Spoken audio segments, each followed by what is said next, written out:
Amén. El mensaje de hoy tiene por título Una iglesia ejemplar. Wow. Va a hablar de nosotros. Y amén. Si no se lo cree usted, si no lo creemos nosotros, ¿quién lo va a creer? ¿Cierto? La Biblia dice, ¿cierto?, que de las muchas aflicciones, el justo, el Señor, lo va a librar. Amén. Y lo que hoy quiero compartirte es un pasaje que está en el libro de Primera de Tesalonicenses, capítulo 1, versículo de 2 al 10, para que usted abra su Biblia ahí, pero también en pantalla, si usted no trajo su Biblia o no trajo su celular, no la tiene ahí a mano, va a poder también ir leyendo ahí en pantalla a medida que vayamos leyendo los versículos. Primera de Tesalonicenses, capítulo 1, versículo 2 al 10.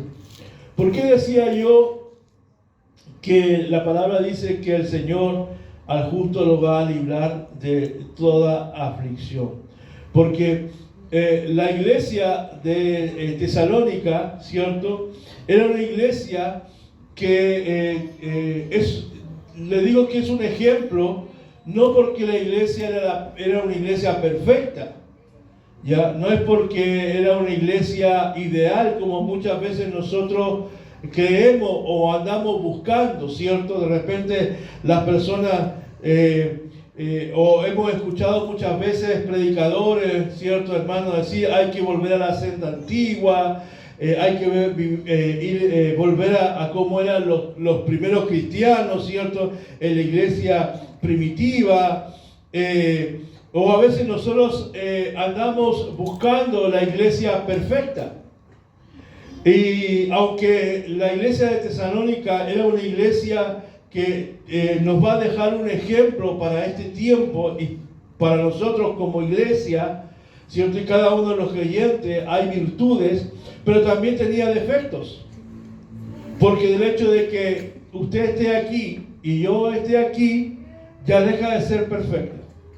¿Cierto? La iglesia deja de ser perfecta del momento que yo entré a la iglesia. Entonces, la iglesia tesalónica, si en verdad es un ejemplo a seguir, ¿cierto?, o es digna de imitar, también tiene, ¿cierto?, sus falencias y tiene sus carencias. Pero ¿sabe qué? Yo quiero hablarlo del aspecto hoy de las virtudes. Quiero hablar del aspecto positivo, si podríamos decirlo así, acerca de lo que podemos rescatar de la iglesia de Tesalónica. Y una iglesia que estaba, como decía, estaba viviendo tiempos difíciles, estaba siendo perseguida, había aflicciones, estaba viviendo opresión la iglesia en Tesalónica, pero aún así podemos destacar muchas virtudes de ella.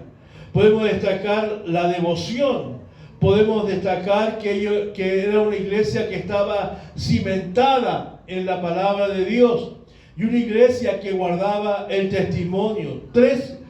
Podemos destacar tres virtudes que el apóstol Pablo destaca en este pasaje. Destaca la devoción, destaca, ¿cierto?, que estaba cimentada, ¿cierto?, tenía sus cimientos firmes y también, ¿cierto?, tenía su testimonio, a pesar de lo que estaba viviendo, a pesar de la persecución. Y no solamente era que los perseguían, sino que muchos cristianos, por causa de la persecución, ¿cierto?, eran encarcelados y algunos también, ¿cierto?, les costaba la vida. Pero aún, a pesar de que lo que estaba rodeando el entorno no era muy positivo para la iglesia, donde había lucha, opresión, dificultad para que avanzara el reino de Dios, para que avanzara el evangelio, aún así, esta iglesia perseveraba y se mantenía firme. Entonces, esta iglesia tesalónica es una iglesia en la cual necesitamos hoy, ¿cierto?, poder tomar esas virtudes, tomar esas características en este tiempo, que aunque a lo mejor no estamos siendo perseguidos, ni encarcelados, ni llevados, ¿cierto?, a la muerte por tener nuestra convicción en Cristo, pero ciertamente vivimos tiempos difíciles y tiempos de opresión. Decíamos el día del estudio bíblico acerca de Filipenses, decíamos, ¿cierto? Hablábamos de que siempre cualquier ministerio, cualquier servicio, cualquier obra que usted esté haciendo, si no hay dificultad, si no hay obstáculo, entonces no estamos avanzando. Si usted en su vida espiritual, decíamos, si usted no pasa nada, si usted no tiene lucha, si usted no tiene tentaciones, si usted no tiene problemas, no está pasando por circunstancias difíciles, es porque usted no está produciendo ningún efecto al reino de las tinieblas. Porque aquel que está activo, aquel que está en movimiento del reino de Dios, aquel que está sirviendo, haciendo la obra de Dios, sí es una piedra de tropiezo y una molestia para Satanás, ¿cierto? Pero si estamos en una iglesia está quieta, ¿cierto? Eso es lo que provoca, que no provoca nada. Usted no está incomodando al enemigo. Pero si usted está conquistando territorio en su vida y como iglesia está avanzando, claro que el enemigo va a poner tropiezos, claro que el enemigo va a poner obstáculos, claro que el enemigo va a poner problemas. Y póngale el nombre que usted quiera a los problemas. Incluso aún no siendo problemas espirituales, sino aún siendo problemas naturales, ¿cierto? Para impedir el avance de la iglesia. Por eso quiero que veamos, ¿cierto?, estas características especiales que tenía la iglesia de Tesalónica, las cuales, ¿cierto?, son dignas de imitar. Quiero que revisemos los primeros versículos 2 al 4, ¿cierto? Y dice así: siempre damos gracias a Dios por todos ustedes y continuamente los tenemos presentes en nuestras oraciones. Al orar a nuestro Dios y Padre por ustedes, pensamos en el fiel trabajo que hacen, las acciones de amor que realizan y la constante esperanza que tienen a causa de nuestro Señor Jesucristo. Sabemos, amados hermanos, que Dios los ama y los ha elegido para que sean su pueblo. Amén. Es como, no sé si se da, usted que ha estado en los estudios bíblicos de Filipenses, como copia y pega, ¿no? Sí. Del apóstol Pablo. Se parece mucho. Se parece mucho, ¿no? Sí. Y empiezan dando gracias a Dios por ustedes, dando gracias a Dios por la iglesia, ¿cierto? Por la iglesia de Tesalónica o la de Filipenses, pero no así por la iglesia de Gálatas. Ya, pero dejamos para acá. Se la dejamos para otro. Ahí no empieza dando gracias al apóstol Pablo, empieza a pegar palos, pero de primera. Ni siquiera saludó, se fue al tiro al grano, ¿cierto? Pero aquí, ¿cierto? Él parte dando gracias, ¿cierto? Cuando nosotros hablamos de devoción, ¿cierto? Esta iglesia tesalónica era una iglesia con mucha devoción.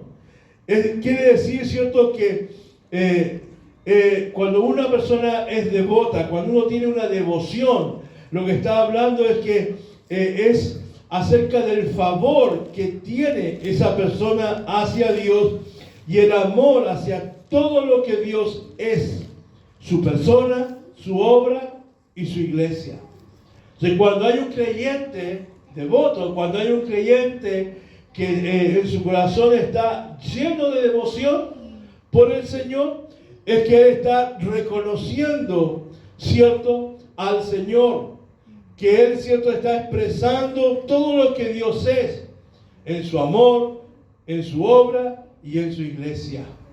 Y Pablo veía en eso la iglesia tesalónica, una iglesia con mucha devoción, con mucho amor por Dios, por mucho amor por la obra de Dios y por mucho amor por la iglesia. Tesalónica, a pesar de que estaba viviendo la persecución, no dejaba de amar al Señor. Por eso el apóstol Pablo la pone como ejemplo. Por eso el apóstol Pablo sabe de que no es la iglesia en sí misma, no son los hermanos, porque él no está dando gracias a los hermanos por ser como son, o no está dando gracias a la iglesia por ser como es, sino que le está dando gracias a Dios, porque es por Dios, cierto, por lo que Dios ha hecho en ellos, es porque ellos son personas que aman a Dios, sirven a Dios y aman a la iglesia. Amén. Entonces, por eso el apóstol Pablo, él da gracia, dice, siempre damos gracia. Es decir, cuando Pablo dice siempre, es siempre. O sea, hay algo continuo en el corazón del apóstol Pablo, de tener un corazón de gratitud, lleno de gratitud. Y en otros versículos más adelante de esta carta dice sin cesar. O sea, él no deja de dar gracias al Señor.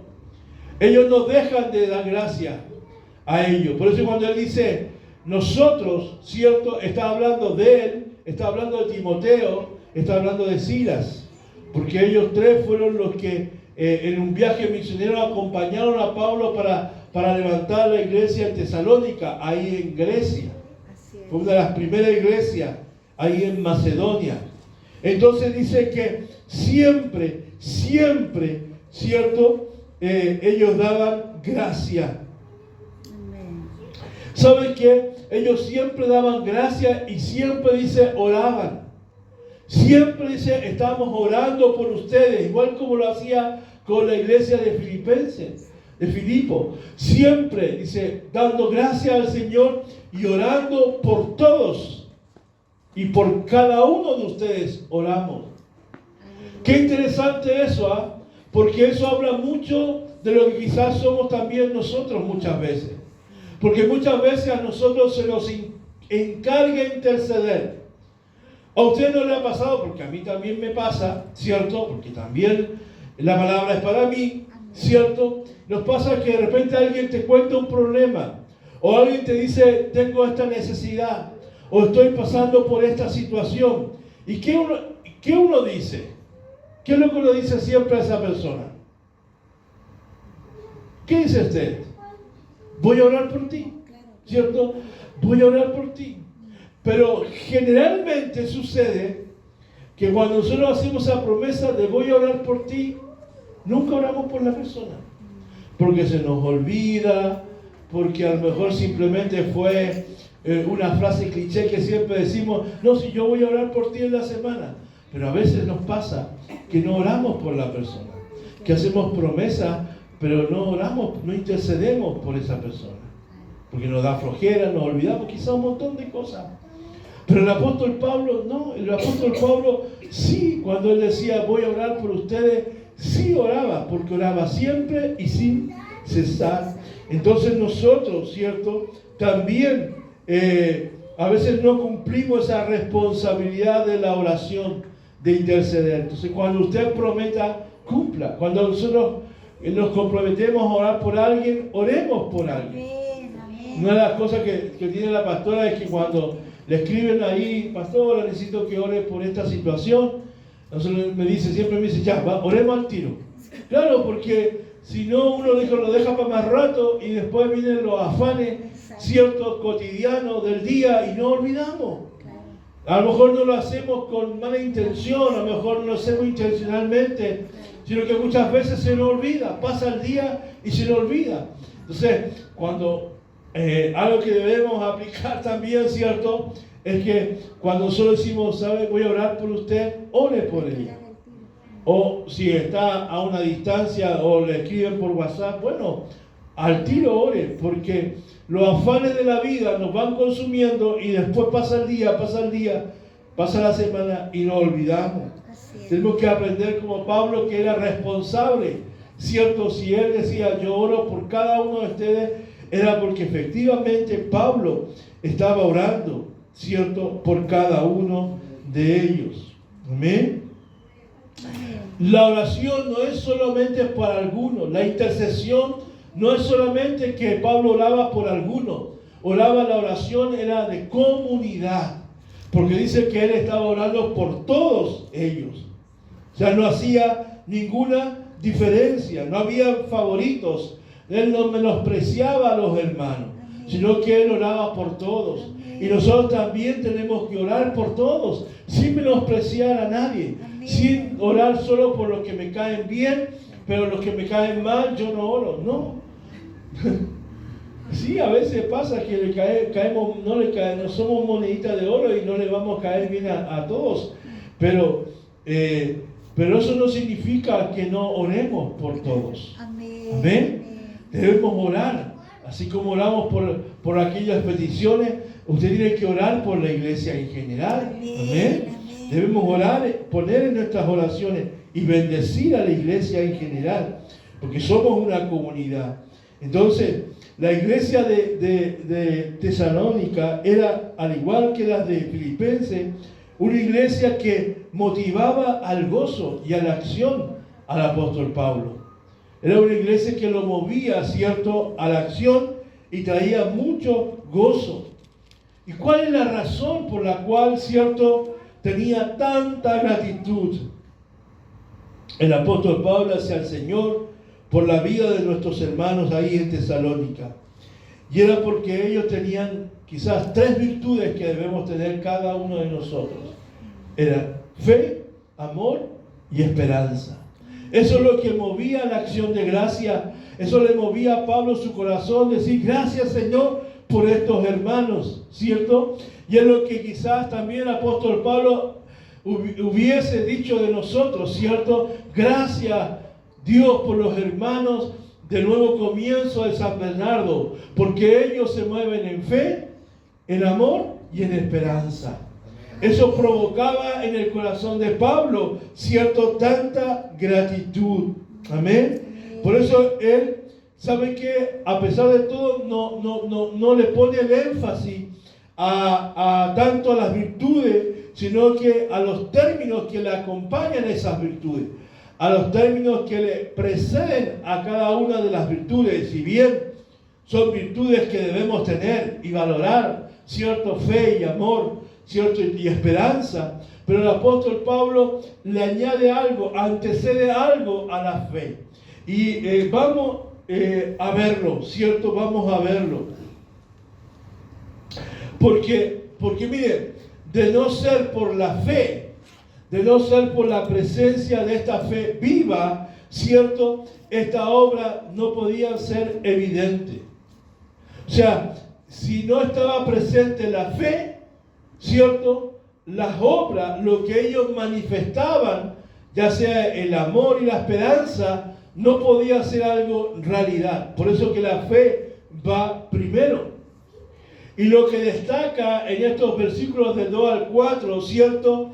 Lo primero que dice es que él le da gracias al Señor por la obra de vuestra fe. Entonces, si bien la fe es una virtud, Pablo quiere destacar las obras de su fe, lo que provoca su fe, lo que genera la fe. Miren, siempre nosotros como cristianos evangélicos, tenemos muchas veces el conflicto, o tenemos ese conflicto entre fe y obra. Como venimos de una realidad, para la mayoría quizás vienen de una línea católica, o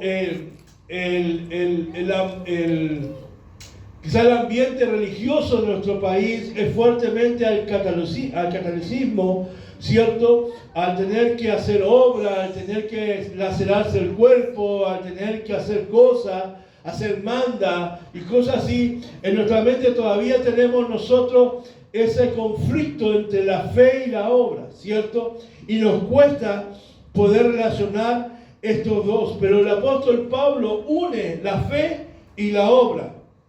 Él las une sin ningún problema.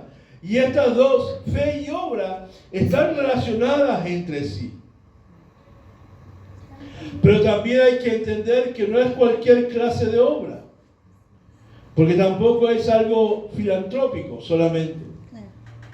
Tampoco la obra nos va a llevar a la salvación. Son dos cosas que tenemos que tener claro. Ciertamente que la obra no nos salva, el hacer cosas no nos lleva a acercarnos más a Dios, ciertamente.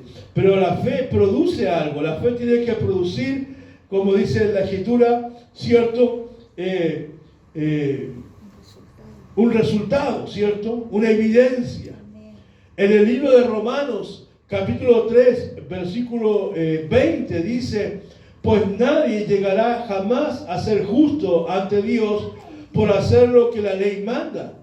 La ley sencillamente nos muestra los pecadores que somos. Es decir, no porque yo cumpla rigurosamente la ley, como el joven rico que decía, ¿cierto? Pero yo he cumplido todos los mandamientos, toda la ley. Entonces, Jesús le dijo entonces, bien por ti, bien por ti, pero te falta una cosa. ¿Qué me falta? ¿Cierto? Ve y vende todos tus bienes. ¿Por qué?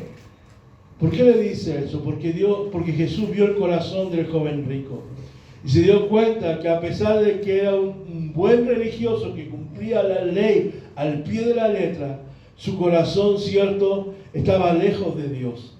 Porque su corazón amaba más las riquezas. No es que Jesús lo haya confrontado para que vendiera todo, sino que él se diera cuenta que su corazón estaba puesto en otras cosas. Por lo tanto, la ley, cierto, los mandamientos solamente reflejan, es como un espejo, nos muestran la condición en la que somos, pero no porque yo cumpla las leyes, no porque yo haga la fiesta, no porque sea tan rígido en cumplir las leyes ceremoniales, ¿cierto? Eso me va a llevar a la salvación. Los 10 mandamientos así, pero nadie los puede cumplir en su totalidad. Entonces, solamente la ley es como un espejo que muestra nuestra propia condición. El libro de Efesios, capítulo 2, verso 8 al 9, Efesios 2, 8 al 9, dice, Dios los salvó por su gracia cuando creyeron. Ustedes no tienen ningún mérito en eso. Es un regalo de Dios. El verso 9 dice, la salvación no es un premio por las cosas buenas que hayamos hecho.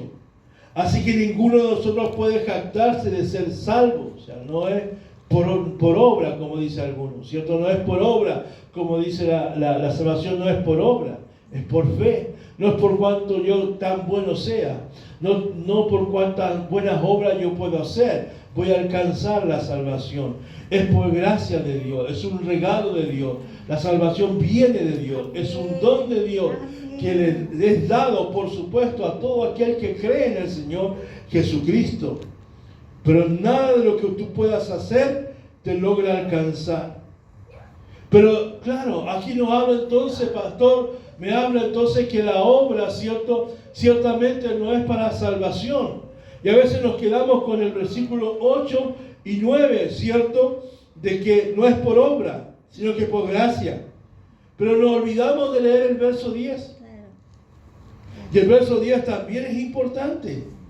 Porque dice, pues somos la obra maestra de Dios. Él nos creó de nuevo en Cristo Jesús. O sea, un nuevo nacimiento.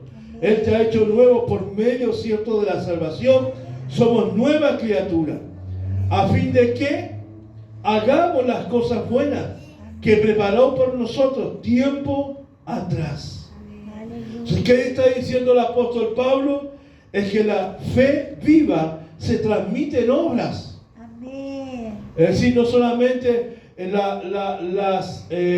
creer en el Señor es solo alcanzar la salvación y la vida eterna. Ese es el comienzo. Como decíamos, nosotros hemos venido aprendiendo el estudio bíblico, aprendíamos estos días anteriores, que la gracia, ¿cierto?, que ese regalo de Dios, que la salvación, solo es el comienzo, es la partida, es tu partida. Es la partida que el Señor te da a una nueva vida, a un nuevo comienzo en Cristo Jesús.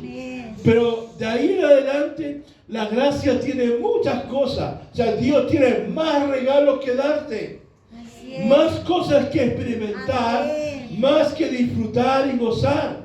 Por eso que Jesús decía, yo soy la puerta, el que por mí entra, ¿cierto? Claro, tiene el derecho de disfrutar todo lo que el reino de Dios, el reino de los cielos tiene preparado para cada uno de los hijos, cada uno de los creyentes de Dios. Entonces, mucha gente solo se queda en la gracia de la salvación, solamente se queda en la puerta y no ve más allá, y no pasa más allá, y no disfruta de más allá. Es como ¿cierto? Estábamos ahí en la cafetería, es como si yo viera ese quequito rico desde lejos y me invitaran a comer, ¿cierto? O a ti te invitaran a una casa a comer y tú llegas a la casa y te paras solo en la puerta y ves la mesa servida muy rica, pero no entras. Y el dueño de casa te invita a entrar y disfrutar de los manjares que era preparado para ti, pero tú dices, no, desde aquí nomás. Porque claro, ciertamente que si tú pasas el umbral de la gracia, ¿cierto? Y pasas a disfrutar del reino, también hay responsabilidad. Y el tema no es los beneficios, es la responsabilidad. Porque tenemos nuestra mente pensando al revés. Porque tenemos esa mente natural que uno siempre piensa en los costos. No piensa en los beneficios, sino que piensa en lo que te va a costar. En obtener algo o en disfrutar de algo. Tú piensas en el valor, no en el beneficio, no en la bendición. Esa mentalidad que uno tiene en lo natural también lo lleva en el ámbito espiritual. Entonces tú miras y el Señor te dice, pasa. Le dice a la iglesia, pasa y disfruta de mi presencia. Pasa y disfruta de mi gozo. Pasa, te dice, y disfruta de mi paz. Pasa y disfruta de todo lo que yo tengo para ti. Pero tú dices, ¿y cuánto me va a costar eso? Entonces siempre estamos pensando en los costos y no pensamos en los beneficios que significa el dar el paso para disfrutar lo que el Señor tiene para cada uno de nosotros. Entonces la fe viva se transmite en obra.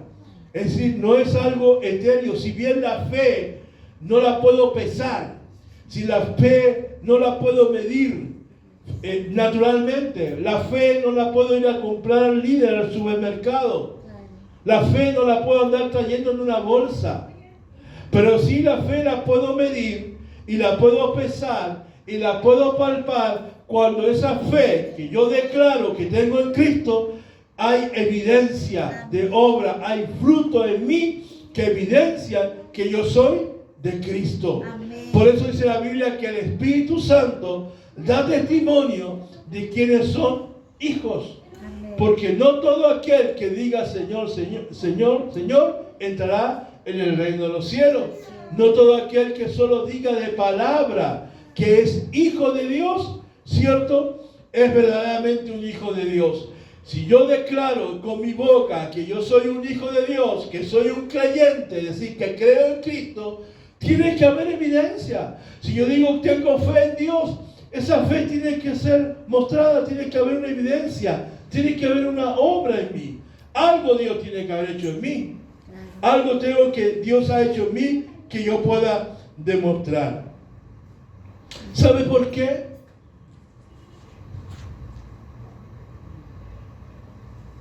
Porque el mundo está cansado. Diga, el mundo está cansado de mi fe religiosa.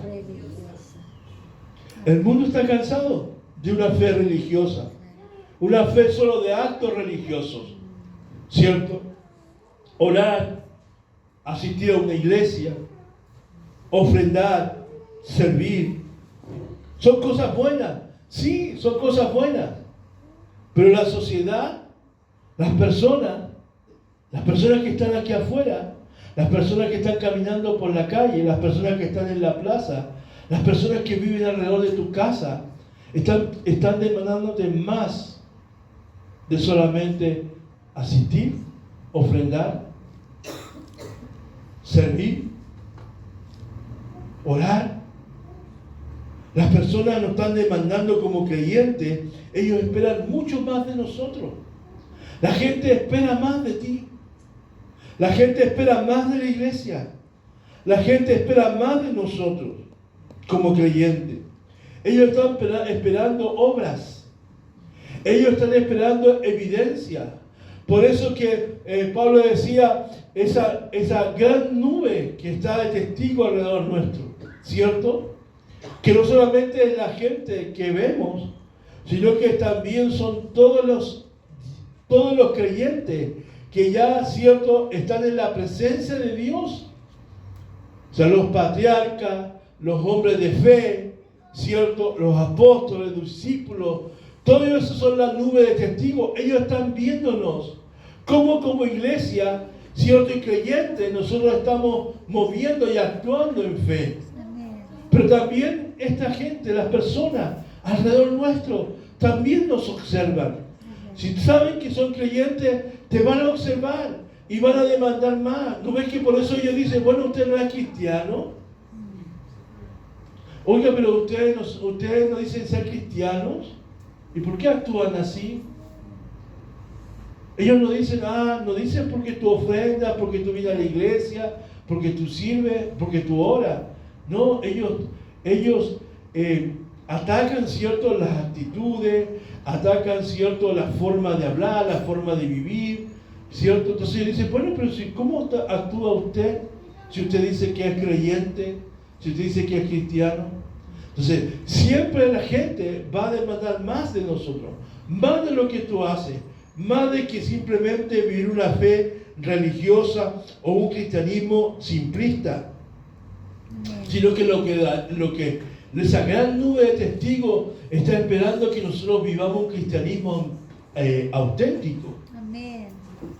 Ese cristianismo, esa fe que transforma nuestra sociedad a través de los actos de fe, a través de la obra de nuestra fe. Porque las obras, por eso yo decía adelante, no estoy hablando de cualquier obra. No es que, pastor, yo en la Teletón fui al Banco Chile a ofrendar, fui a aportar. Bueno, algunos ofrendan. O yo, siempre que hay necesidad, está bien, son buenas obras, pero no es la obra de fe. Son obras de misericordia, de compasión, de bondad, pero no es obra de fe. Porque las obras de la fe son las únicas obras que van a perdurar en el tiempo. Entonces, ¿cuáles las obras que ellos manifestaban? Dice este pasaje. Dice que Pablo reconoce en ellos esta virtud, el trabajo, dice, de nuestro amor, ¿sí? El trabajo de nuestro amor. Se no está pensando en obras de misericordia, de bondad, sino que la idea es que no es que dice el trabajo de nuestro amor es por misericordia, sino que es un trabajo que va más allá.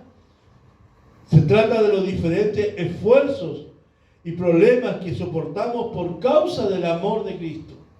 Entonces, cuando Pablo dice, yo destaco, ¿cierto? Dice decía el pasaje que leímos delante, ¿cierto? Hablaba del trabajo.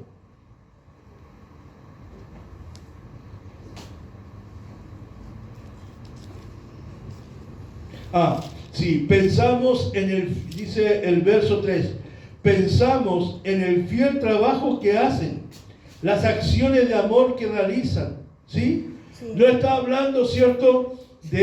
No está hablando de un trabajo, de trabajar así, de un trabajo, de un servicio, ¿cierto? Se trata del esfuerzo, se trata, ¿cierto?, de que a pesar de tener la capacidad de soportar, ¿cierto? Y está destacando, ¿cierto?, esto de aún en medio de la persecución, manteniéndose firme. La palabra que usa por trabajo originalmente no solamente significa el acto de hacer algo, el acto de desarrollar algo, sino que el original del texto en griego es kopos. Y este término kopos de trabajo significa esforzarse, como reduciendo las fuerzas. Por implicación, ese esfuerzo es con dolor.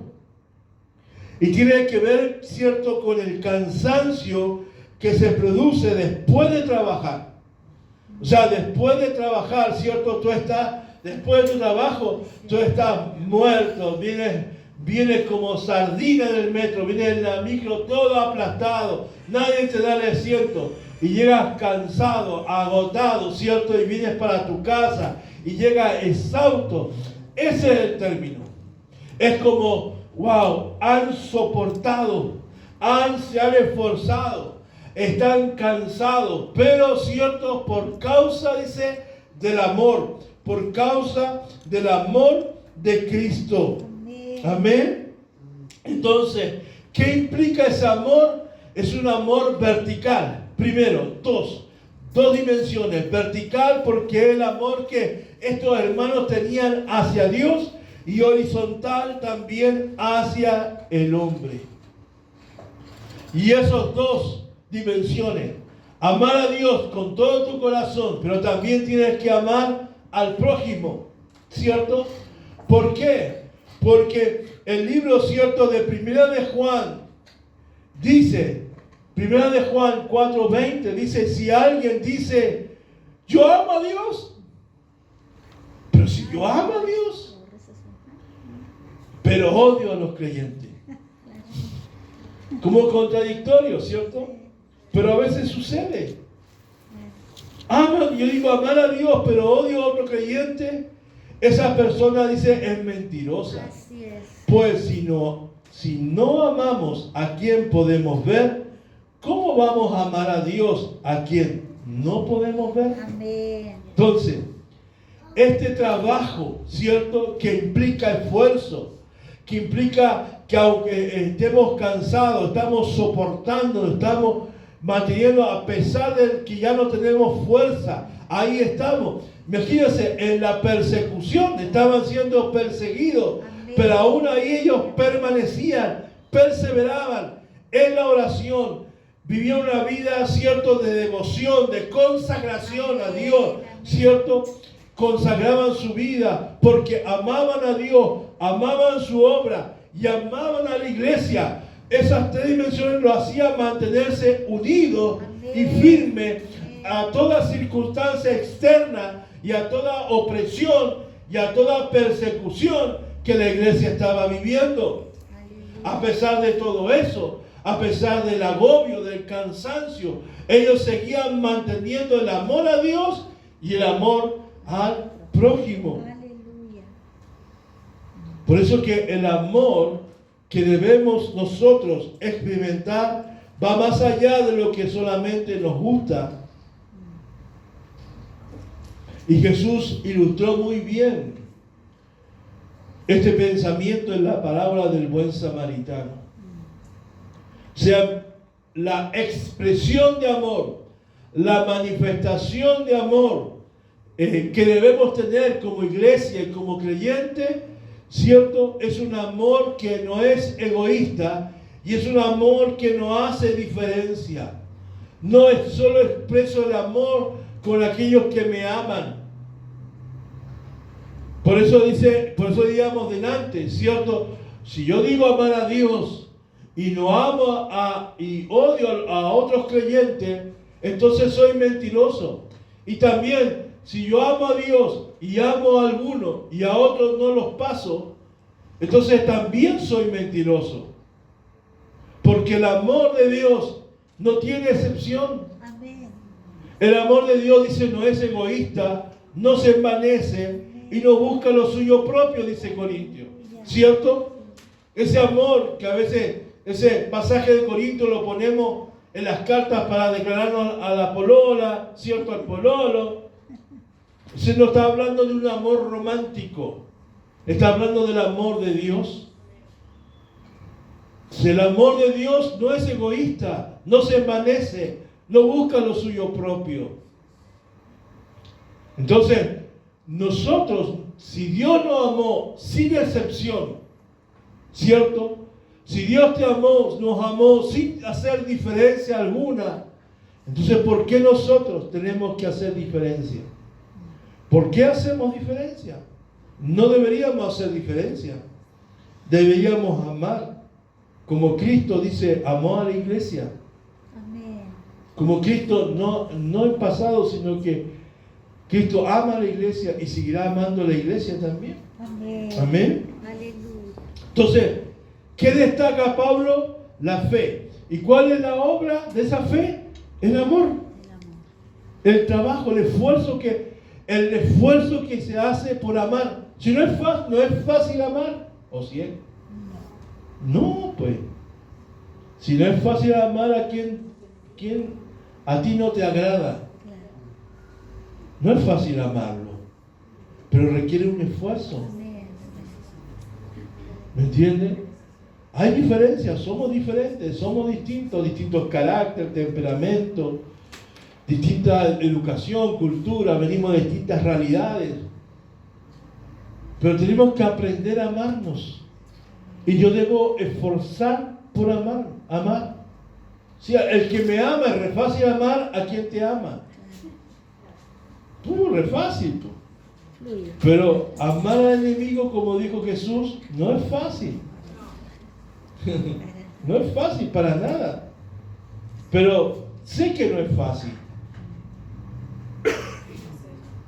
No es fácil, ni para mí es fácil. Pero estamos hablando de que Pablo dice que debemos esforzarnos. Y ese esfuerzo no es un esfuerzo humano, sino que es un esfuerzo que produce el Espíritu Santo. Por eso dice que el fruto del Espíritu Santo es amor. Que produce en mí ese amor a quien que yo quizás, es como decíamos el otro día, te mastico, pero no te trago. Soporto, pero hasta ahí no. ¿Cierto? Nos pasa todo eso. Pero eso, ¿cierto? De poder amar a quien yo no soporto, a quien que a lo mejor no me agrada.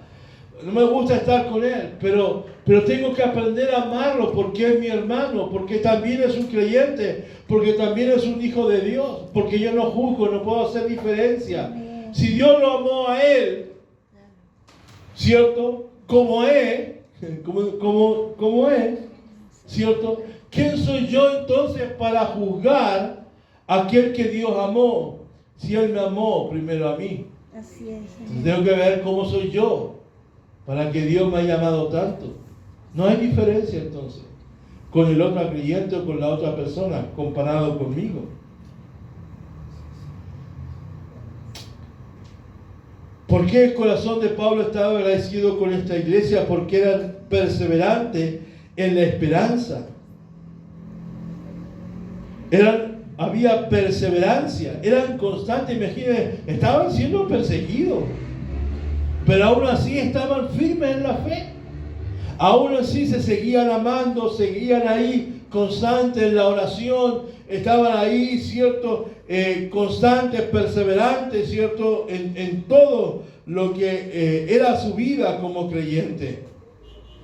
En algunos textos, en algunas versiones, perseverar o ser constante lo traducen como paciencia. Pero este término de ser paciente muchas veces lo mal interpretamos o lo entendimos mal. Porque nosotros tenemos el concepto de paciencia. Este niño que es paciente, mira, está ahí. Usted lo pone en la silla y en una foto. No se mueve. Qué paciente es. Pero, ¿sabe? Tenemos ese concepto de la paciencia, de ser paciente, de alguien que está quieto, alguien que está reposado, alguien que aguanta, alguien que es resiliente, alguien que tiene resignación, está resignado. Qué paciente era. Oh, mira cómo soporta, está ahí, mira, se está cayendo el techo pero ni se mueve, está temblando pero ni se mueve, ¿sí? Pero eso no es el significado de lo que es paciencia, de lo que es perseverancia, de lo que es, cierto, constancia. Miren, el término perseverar, el término constancia o el término paciencia que aparece en algunas versiones de la palabra, ¿cierto? Se usaba para referirse a la virtud del corredor que se especializaba, ¿cierto?, en correr la gran maratón, que tenía que correr con paciencia, con perseverancia, si quería llegar a la meta. Entonces, ese concepto de perseverar, de ser constante y de ser paciente, no es un concepto de estar quietos, porque estando quieto no va a llegar nunca a la meta. Claro. Tú tienes que correr, Sí. estar paciente. Hay un salmo que dice, estad quieto y sabed que yo soy Dios. Amén. No es estar quieto, no hacer nada. Claro. Es hacer, pero saber que Dios también se está moviendo Amén. a favor tuyo. Amén. Amén. Entonces tiene que ver con eso. Mira, 1 Corintios, versículo 9, 24 al 27. 1 Corintios 9, 24 al 27. Tiene que ver con la devoción. Ellos perseveraban. Su trabajo era con amor, ¿cierto? 1 Corintios 9, 24 al 27 dice, ¿no se dan cuenta de que en una carrera, a propósito de los panamericanos, no se dan cuenta de que en una carrera todos corren, pero solo una persona se lleva el premio? Así es. Así que corran para ganar. Todos los atletas se entrenan con disciplina. Amén. Lo hacen para ganar un premio que se desvanecerá, pero nosotros lo hacemos por un premio eterno. Amén.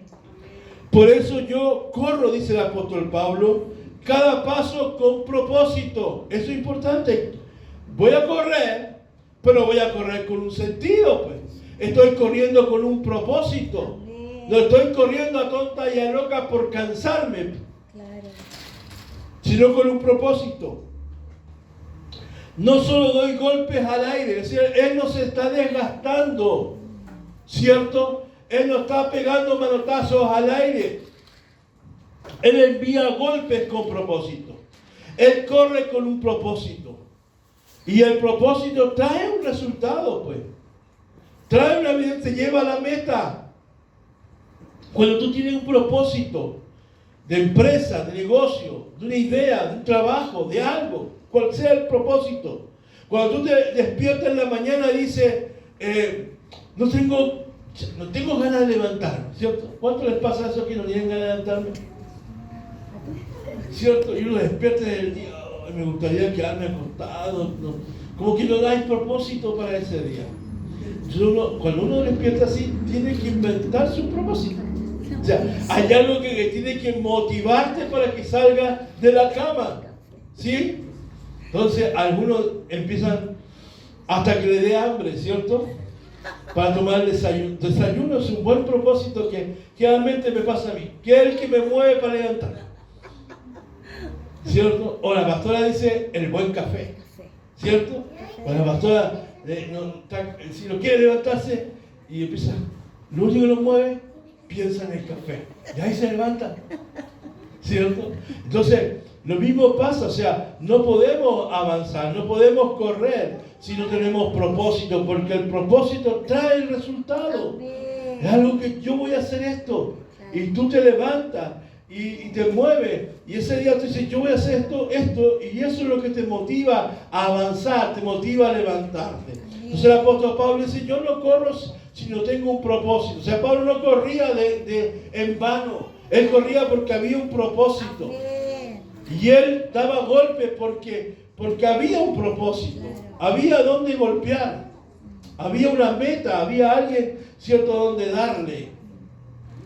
Entonces nosotros como iglesia no podemos correr a tonta y a loca, tenemos que correr con el propósito. ¿Y cuál es nuestro propósito? Hacer que el reino avance. Amén. Amén. Ese es nuestro propósito principal como iglesia. Disciplino mi cuerpo como lo hace un atleta, lo entreno para que haga lo que debe hacer. De lo contrario, temo que después de predicarles a otros, yo mismo quede descalificado.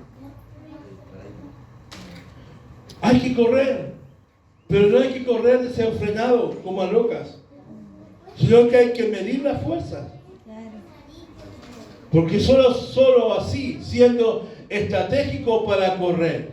No sé si se ha fijado usted cuando estábamos viendo los panamericanos en esas de maratón o esas de la prueba de los 10 kilómetros, algo así, ¿cierto? 5.000 kilómetros, 4.000 kilómetros. Usted veía que una persona marcaba el ritmo, estaba entre el montón y se mantenía y se mantenía. Algunos se disparaba, algún loco se disparaba, ¿cierto? Y dejaba atrás, pero el pelotón no se volvía loco, seguía manteniendo el ritmo hasta que el otro se cansaba y lo alcanzaba y arrancaba, salía otro por delante, trataba de arrancarse y usted veía que el grupo de avanzada, ¿cierto?, no cambiaba el ritmo, marcaba porque sabía que el que se había arrancado en algún momento iba a ser alcanzado.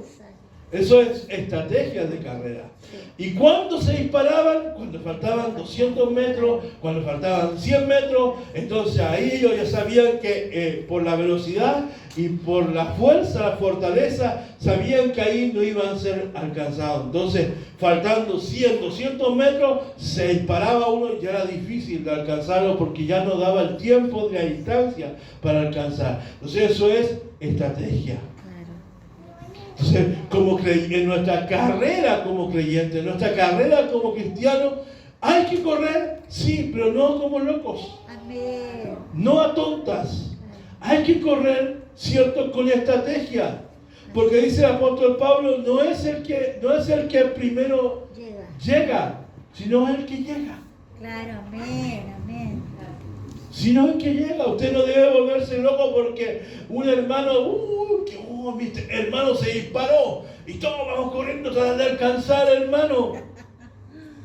No, algunos correrán más rápido, otros más lento, pero lo importante, dice el apóstol Pablo, es que usted termine su carrera cristiana. O sea, algunos maduran más rápido, algunos crecen más rápido, otros crecen un poquito más lento, les cuesta más, son petroleros, ¿cierto? Otros son Ferrari, pero otros son petroleros, el petrolero cuesta la partida, pero después agarra, ¿cierto? Lo mismo pasa en nuestra vida como creyente. Hebreos 12:1b dice, y corramos con perseverancia la carrera que Dios nos ha puesto por delante. Amén. Perseverancia, constancia, paciencia. Pero también el apóstol Pablo destaca la esperanza. Y habla de la esperanza, ¿cierto? ¿Por qué? Porque estos hermanos estaban convencidos que después de la persecución que ellos estaban viviendo, de esa lucha que ellos estaban viviendo, había algo mucho mejor. Amén. Y eso es lo que alentaba que ellos perseveraran, que ellos fueran constantes, que ellos tuvieran paciencia, que ellos siguieran, a pesar de todo, siguieran avanzando esta iglesia. A pesar de que estaban siendo perseguidas, esta iglesia seguía creciendo, seguía avanzando en el conocimiento de la palabra, en la formación de su carácter, en el crecimiento donde se añadían los que iban a ser salvos. A pesar de la persecución, a pesar de los vientos contrarios que estaba viviendo, esta iglesia no dejaba de avanzar. Amén. Qué interesante eso, que también nosotros, en medio de lo que podamos estar viviendo como iglesia o estar viviendo en tu vida espiritual, ¿cierto? Lo que Pablo está diciéndonos y que el ejemplo de esta iglesia nos está diciendo para nosotros, que no dejemos de avanzar. Amén. Nosotros somos la iglesia de Tesalónica. Sí, amén, ¿Sí? amén. La iglesia de Tesalónica ya no existe, se cerró. Solamente estaba un monumento, yo lo vi ahí, hay un templo cerrado, ahí donde estaba la iglesia. Y así como muchas iglesias se han cerrado en este tiempo, así como muchos templos se han cerrado porque no han podido permanecer, ¿cierto? La gente se ha ido, ha menguado y ya han tenido que cerrar muchos templos. Pero nosotros somos la iglesia, esta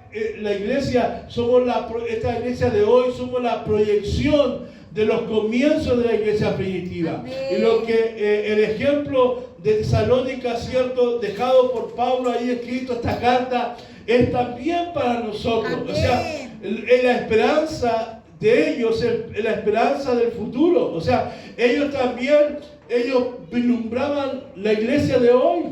Y lo que ellos estaban viendo eran los discípulos del mañana, los que iban a venir. La iglesia, ellos tenían esa convicción que la iglesia no iba a prevalecer, que nada iba a prevalecer en contra de la iglesia no se iba a terminar. Entonces ellos miraban en la esperanza, no solamente en la esperanza de la venida del Señor, que es lo que el mensaje que centra el libro de Tesalónica, pero no era solamente la esperanza viva de que el Señor iba a venir, sino que la esperanza de que otros iban a tomar la posta, que otros iban a continuar. Y lo que yo imagino que esa es la nube de testigos que está así también en sus hermanos, nos están viendo a nosotros y nos están diciendo, aunque la iglesia de hoy está bajo otro tipo de ataque, bajo otro tipo de persecución, ¿cierto? Digámoslo así como virtual, ¿no? Virtual, como de inteligencia artificial, ¿cierto?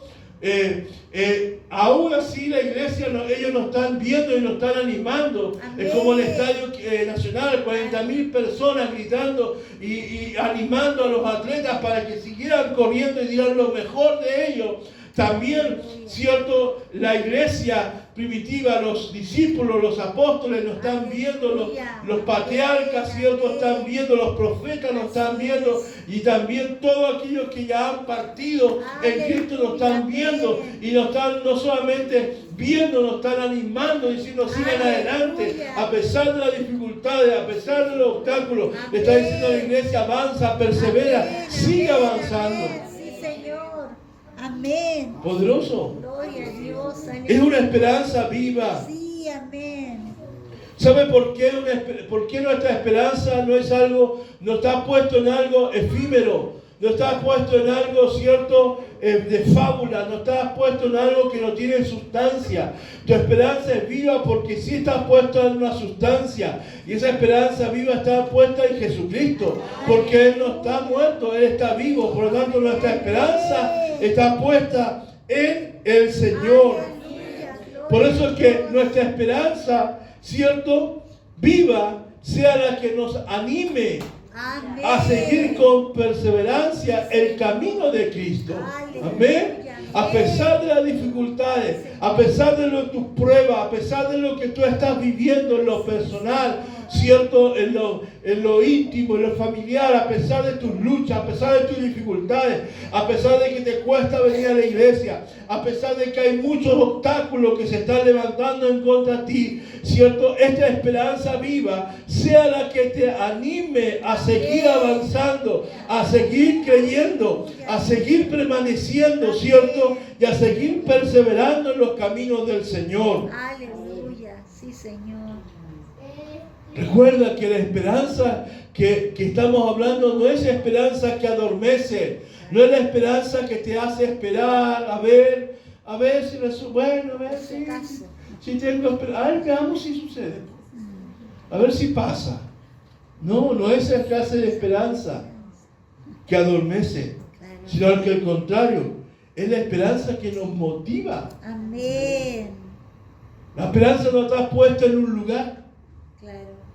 No es la esperanza, no está puesta en un lugar físico, está en Cristo. Amén. Y donde quiera que nos movamos, donde quiera que vayamos, donde quiera que estemos, ¿cierto? No es el espacio físico, es nuestra esperanza. Amén. Nuestra esperanza está en Cristo. Entonces lo que nosotros nos debe motivar, ¿cierto? Esa esperanza en Cristo. Amén. Que donde quiera que vayamos, y aun cuando uno esté en la calle, y hagamos el servicio en la calle, ¿cierto? No importa, porque la esperanza que nos mueve es Cristo. Amén, amén. Sí, es Cristo, no importa, amado, lo que usted esté viviendo. No importa, hermano, lo que usted esté pasando. Hay una hermana que perdió su auto porque por las circunstancias no pudo seguir pagando la cuota del auto y la presionaron tanto y estaba tan agobiada que llegó un punto que dijo, ¿saben qué? Vengan a buscar el auto y llévense. Lo entregó al Señor. Se lo entregó al Señor. Dijo, Señor, tú sabes. Sí. El Señor da y el Señor quita. Así es. Y sea el Señor bendito. Amén. Entonces, no importa. Porque mi esperanza no está en el auto. Aleluya. Mi esperanza no está en la casa. Así Mi esperanza está en Cristo. Amén. Ahí está Gracias, puesta Señor. tu esperanza. Ahí está puesta tu fe. Gloria a Dios, amén. Ahí está puesta tu fe. Tu esperanza está en el Señor. Que no han salido los papeles. Ya, yo se lo entrego al Señor. Amén. Dios soberano. Amén. ¿Sí? Así es. ¿Sí? Sí, Señor. Alexa, tu esperanza está en Cristo. Aleluya. El Señor, Amén. Él guardará a tus hijos. Sí, señoras. Ahora hay ansia y Dios va a abrir las puertas para que tengas un buen trabajo, para que tus hijos puedan estar juntos nuevamente contigo. Amén. Pero Él es tu esperanza. Confía en el Señor. Amén. Y cada uno de nosotros confiemos en el Señor. Amén. Amén. Confiemos en Él. Confiemos en el único Dios y verdadero. Así es, Señor. ¿Sabes qué? La segunda cualidad estaba puesta en su cimiento. Y eso es importante, amado. Es importante porque tu plataforma, donde te permite estar firme en medio de la persecución, en medio de los problemas, es la palabra de Dios. La palabra de Dios es la que te va a sostener. No es la gracia, no es el carisma, no son los dones, no es la unción, no es el peso de gloria, es la palabra. Amén. Por eso que esta iglesia pudo permanecer en medio de la persecución, porque esta iglesia estaba cimentada, estaba fundada en la palabra, en el Evangelio. Aleluya. Estaba sostenida en ella. Y no solo la palabra en sí, porque no solo el Evangelio no es mero discurso, Claro. el Evangelio no es solo palabra, el Evangelio es poder. Aleluya. Pero no solo poder para ver milagros, señales, prodigios, esas cosas que te deslumbra y no, porque la predicación también es una manifestación del poder de Dios. Amén. Claro que sí. Y es mucho más, porque transforma el corazón del hombre. Amén. La sanidad, el milagro, las señales, los prodigios cambian el aspecto físico, la naturaleza, las circunstancias, las cosas naturales. Amén. Pero quien cambia el corazón profundamente es la palabra de Dios. Amén. Entonces esta iglesia estaba firmada y tenía plena convicción. Por eso, amado, usted tiene que tener plena convicción de la palabra. No se avergüence del Evangelio, porque es poder de Dios. Amén. Es poder de Dios. Así es. Pero el cristianismo no es fábula, no es cuento, no es mito. Aleluya. Por eso usted no sea temeroso al presentar el Evangelio, las buenas noticias. Las buenas noticias están centradas en Cristo Jesús. Gloria al Señor. Lo aprendimos del discipulado, del discipulado donde estamos nosotros. Yo estoy a cargo del discipulado. Que el Evangelio es limitado porque se centra en Jesús. Claro. ¿Sí? Es la persona de Cristo. El Evangelio habla del reino. Amén. ¿Sí? Habla del reino. Entonces usted háblelo con convicción, Amén. preséntelo con seguridad, no con vergüenza, no con temor. Amén. Y para eso usted tiene que apropiarse del mensaje. Sí. Y usted tiene que proclamarlo como algo nuestro. Por eso el apóstol Pablo dice en el verso 5, pues cuando les llevamos la buena noticia, no fue solo con palabras, dice, sino también con poder, porque el Espíritu Santo le dio plena certeza de que lo que decíamos era verdad. Había convicción, se apropiaron de la palabra y ya saben de nuestra preocupación por ustedes, por la forma en que nos comportamos entre ustedes. O sea, estaba hablando que ellos estaban comportándose genuinamente. Hay un testimonio, ustedes pueden ver cómo nosotros nos comportamos. Pueden ver cuál es nuestro proceder, cuál es nuestro testimonio. Entonces, no tenga vergüenza. Si usted ha visto frutos, si usted ha visto frutos en usted, ha visto frutos en otro, ¿por qué avergonzarse del Evangelio? ¿Por qué avergonzarse de la palabra? Entonces ellos estaban, ¿qué? Cimentados en la palabra. Pablo dice, yo quiero destacar tu devoción, tu amor hacia Dios, tu amor a su obra, tu amor hacia el prójimo. Pero también quiero decir que usted, iglesia tesalónica, y nos quiere decir a nosotros también que ustedes tengan esta virtud, estén establecidos en la palabra de Dios, siendo formados por la palabra de Dios. Y la tercera virtud que tenía esta iglesia era una iglesia que tenía testimonio. Versos 6 al 10. Así que recibieron el mensaje con la alegría del Espíritu Santo. Y a pesar del gran sufrimiento que les trajo, por recibir la palabra comenzó a haber persecución. De este modo nos imitaron a nosotros y también al Señor. Y como resultado han llegado a ser un ejemplo para todos los creyentes de Grecia. Es decir, por toda Macedonia y Acaya, o sea, toda la región estaba hablando de esta iglesia. Habían impactado la región con su testimonio. Amén. Y ahora la palabra del Señor está siendo anunciada partiendo de ustedes a gente de todas partes. Amén. Aún más allá de Macedonia y de Acaya. Pues a donde quiera que vamos, encontramos personas que nos hablan de la fe que ustedes tienen en Dios. No hace falta que se la mencionemos, pues no dejan de hablar de la maravillosa bienvenida que ustedes nos dieron y de cómo se apartaron de los ídolos para servir al Dios vivo y verdadero. Verso 10. También comentan cómo ustedes esperan con ansia la venida desde el cielo del Hijo de Dios, Jesús, a quien Dios levantó de los muertos. Él es quien nos rescató de los horrores del juicio venidero.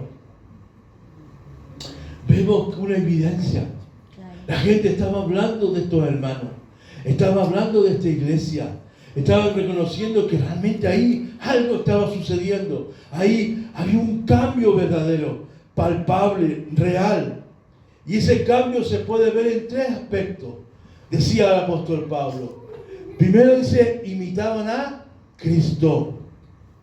Imitar es más que seguir. Es más que seguir a Cristo. Imitar es la idea, ¿cierto? Es que el discípulo se reproduce alguna forma del ser del maestro. O sea, ¿hay algo que yo puedo identificar en usted de su maestro? No de mí, del maestro de Cristo. Aleluya. ¿Hay un carácter de Cristo en ti? Uno. Entonces, si hay uno, entonces tú eres un imitador de Cristo. Aleluya. No solo eres seguidor. No solo debemos de ser seguidor del Señor, también debemos imitarle, o sea, una virtud, o sea, un carácter, una cualidad de Cristo debería estar en nosotros desarrollándose, o más de una. Amén. Amén. Amén. Y esto, ¿quién lo produce? ¿Lo produzco yo? No.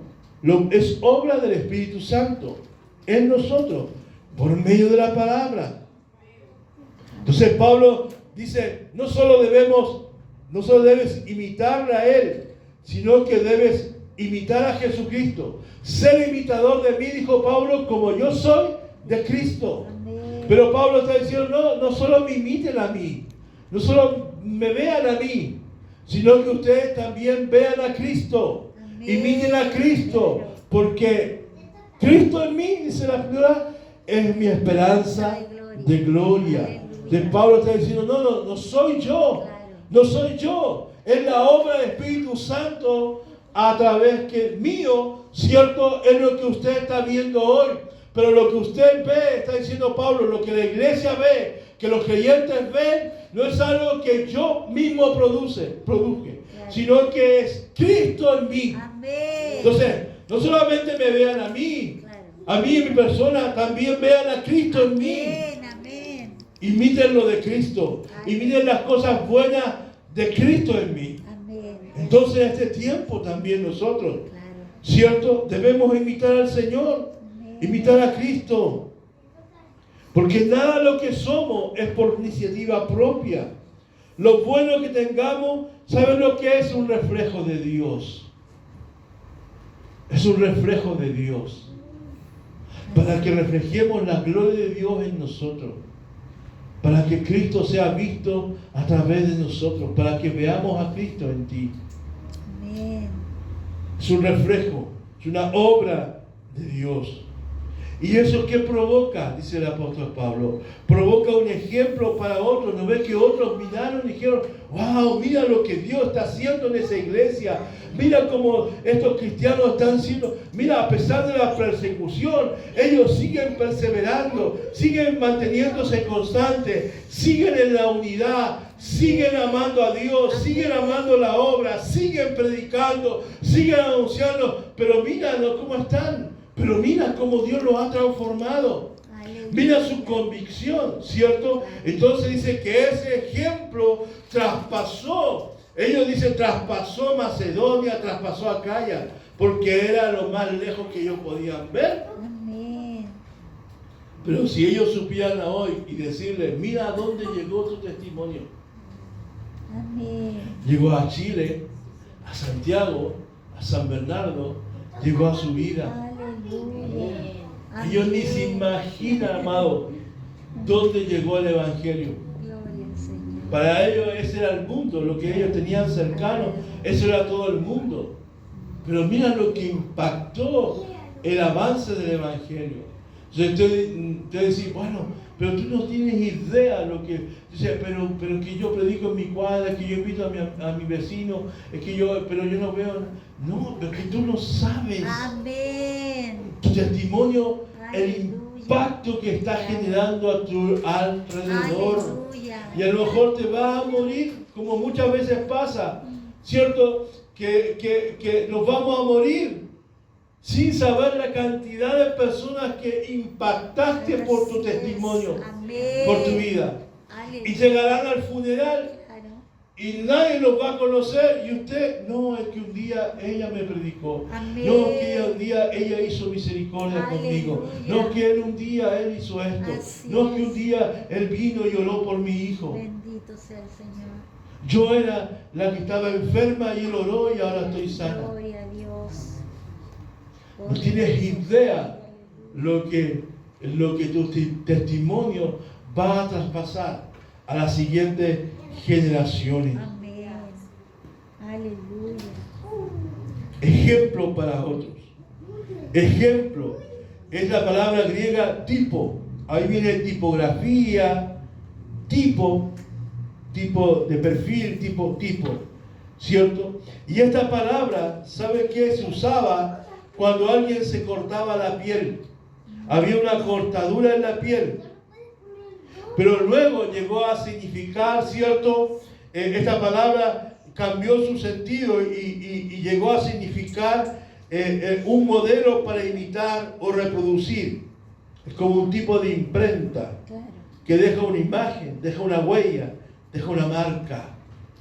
Dice que el ejemplo para otros dejó una marca, dejó una huella, ¿cierto? En la vida de otros. Nosotros como iglesia en este tiempo tenemos que dejar marcas, Amén. tenemos que dejar huella, tenemos que dejar una impronta, una imprenta, algo en la vida de una persona. Tenemos que marcar esa vida, Amén. marcarla con Cristo. Aleluya. ¿Qué sucedió? Creyentes convertidos. El Amén. testimonio trajo con creyentes convertidos. ¿Qué ejemplo tenían los de Tesalónica? Es que ellos se habían convertido de verdad. O sea, si tú ves estas virtudes, y estoy hablando de estas virtudes, pero quiero decirte que hay defectos también. Claro. Que la iglesia tenía defectos, no era la iglesia del mundo ideal. Pero sí algo que podemos decir, que había una conversión real. Ellos habían experimentado esa conversión y esa provocó cambios de actitudes en ellos. Comenzaron a servir al Dios vivo y verdadero. O sea, estaban a disposición. Y otra cosa, esa conversión era tan real, tan unida, estaban tan convertidos ellos, que ellos tenían la convicción de la venida del Señor. Amén. Sí. Amén. Que todas las cosas iban a llegar a la consumación con la segunda venida del Señor. Por eso es que la segunda venida del Señor no es un acto solo meramente espiritual. La segunda venida del Señor va a ser algo histórico. Amén. Porque todos lo verán. Amén. No es algo espiritual. Claro. No es solamente espiritual que nos van a arrebatar y que vamos a subir por las nubes. No es algo espiritual, sino que dice que todo ojo le verá. Amén. Todo ojo le verá. Amén. Va a ser algo histórico, algo real, algo visible, el retorno de Cristo Jesús. Amén. Triunfante. No solo una declaración de fe, es algo real, es algo que va a ocurrir. Amén. Entonces, hermanos, para terminar, es un buen ejemplo a seguir. Claro. Es bueno que nosotros también podamos tomar estas virtudes y podamos desarrollarlas y permitir que el Espíritu Santo desarrolle esas virtudes en nosotros. De la misma forma, amados, que los tesalonicenses respondieron y fueron un ejemplo de la buena noticia, también nosotros debemos recurrir a Dios, servir a Dios y esperar con anhelo el regreso. Amén. Por eso es que nosotros deberíamos apartarnos del pecado. Amén. Apartarnos del pecado y volvernos a Dios. Porque porque Cristo Jesús viene a juzgar la tierra. Amén. Debemos ser fervientes, con devoción en nuestro servicio. Porque ¿saben qué? Disponemos de poco tiempo. Amén. Queda poco tiempo para el regreso, para la venida de Cristo. Que nuestro servicio sea con devoción, amén, amén, con esfuerzo, con amor, con perseverancia, amén, cimentados en la palabra, con buen testimonio. Amén. Por eso es que deberíamos estar todos los días preparados para el regreso de Cristo, porque no sabemos cuándo Él va a venir, pero las señales indican que ya queda poco tiempo. Amén. Hay poco tiempo, amados, y que en ese poco tiempo que ya nos está quedando, cierto, como iglesia, podamos entonces permanecer, perseverar y ser un ejemplo. No se trata de multitud, no solo es multitud. Amén. No solo es lo grande que puede ser un ministerio, sino que una iglesia modelo no es como nosotros creemos, no es lo que nuestros ojos ven. A veces vemos una iglesia de miles y decimos, wow, ese es el modelo a seguir. No necesariamente. La Escritura no habla de multitud, de cantidad, no habla. Si bien hay que crecer, si bien hay que añadir gente, ¿cierto? Pedro predicó y se convirtieron 3,000, después 5,000, ¿sí? No es que lo hagan, somos poquitos, que rico poquito, no. Pero sí seguir el ejemplo de una iglesia que a pesar de que estaba viviendo persecución, supo mantenerse firme, amando a Dios, firmes en la palabra y dando buen testimonio. En estos tiempos que vienen pronto la venida, vendrá mucha tribulación, vendrá mucha aflicción, pero de todas esas el Señor nos va a librar. Amén. Amén. Póngase de pie para orar y para terminar, ¿cierto? El día de hoy. Cierre sus ojos y levante sus manos. Usted es la iglesia del Señor. Amén.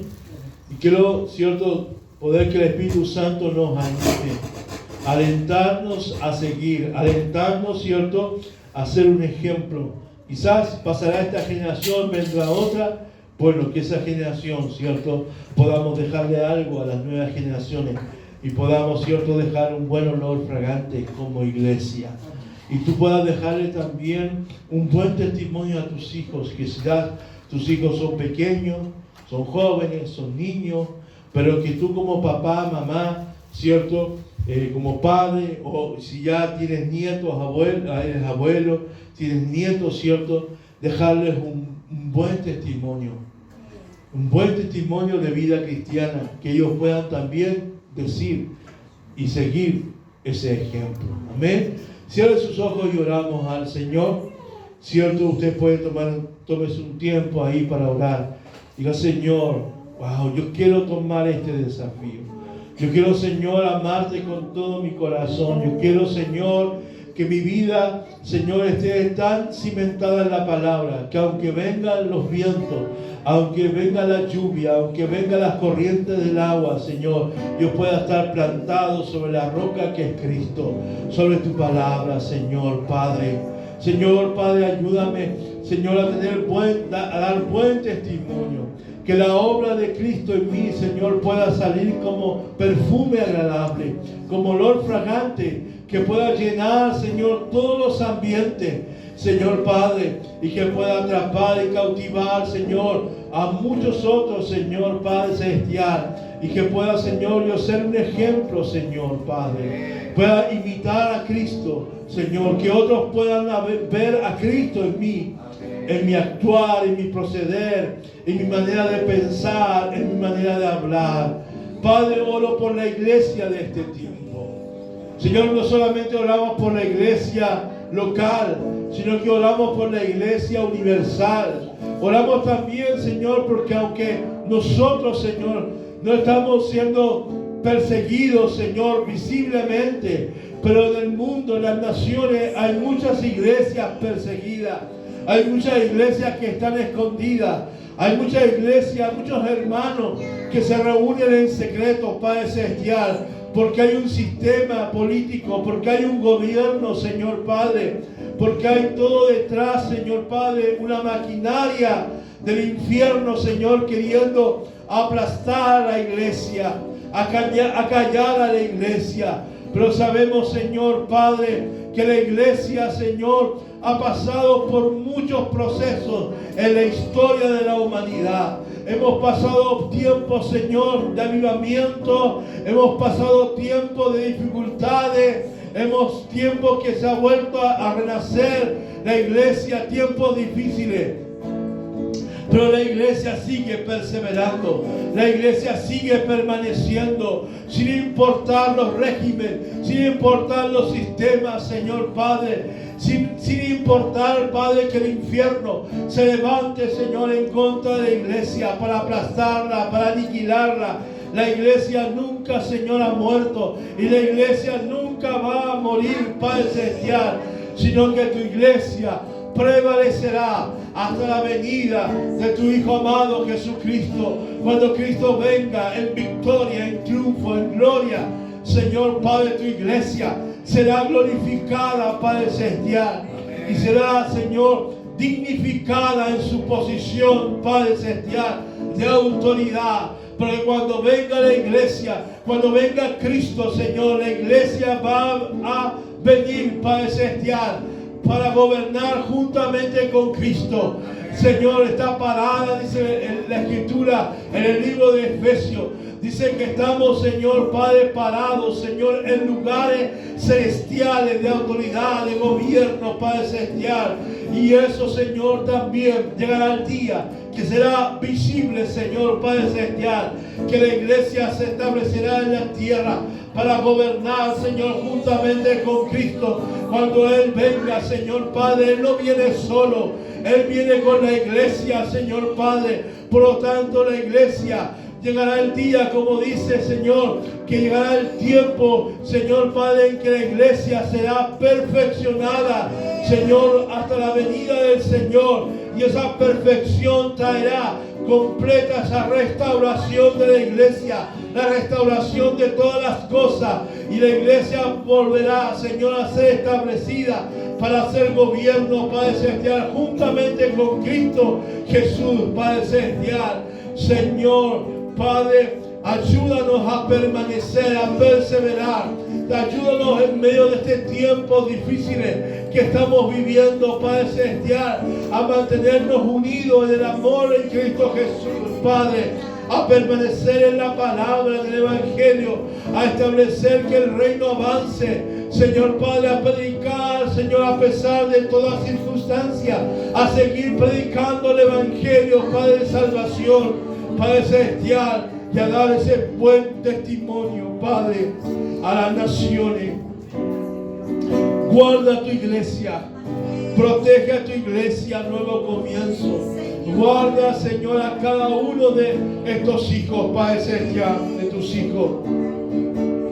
Guarda tu iglesia, oramos, anímala, fortalécela, aliéntala, Señor, dale nueva fuerza, nuevos ánimos, nuevas ganas, Señor, vengan a la iglesia, nuevas fuerzas para seguir avanzando, para seguir creciendo, para seguir avanzando, Señor, en esta carrera en la cual estamos, Señor Padre Celestial. Que ninguno, Señor, perezca, que ninguno quede tirado en el camino, sino que todos permanezcan, que todos perseveren, Señor Padre Celestial, en esta carrera, y que todos lleguemos a la meta, Señor Padre Celestial. Señor, fortalece a los débiles, oh, anima al que está desanimado, anima al que está desalentado, nuevas fuerzas espirituales vengan sobre ellos, Padre. La fe de ellos sean desarrolladas, Padre.